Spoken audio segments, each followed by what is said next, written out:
की தான் இது. அடுத்து பார்க்கலாம். व्याख्या.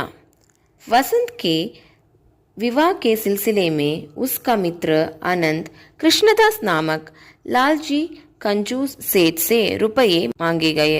வசந்த் அவங்களோட கல்யாணத்துக்காக காசு இல்லை சொல்லிட்டு அவங்க ஃப்ரெண்டான அனந்த் கிட்ட கேட்குறாங்க காசு.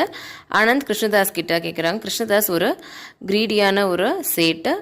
அவங்க காசு தராங்க. सेठ ने इस शर्त पर रुपये दिए कि अगर 2 महीनों में रुपये वापस नहीं किया तो उसकी छाती के निकट बाग से मांस काट लेंगे. இப்போ சேட் என்ன கண்டிஷன் வைக்கிறாங்கன்னா, கரெக்டாக வந்து அமௌண்ட் தரலைன்னா உங்களோட செஸ்ட் பக்கத்தில் இருக்கிற இடத்துலேருந்து நாங்கள் ஃப்ளஷ் எடுத்துருவோம் அப்படின்னு கண்டிஷன் வைக்கிறாங்க.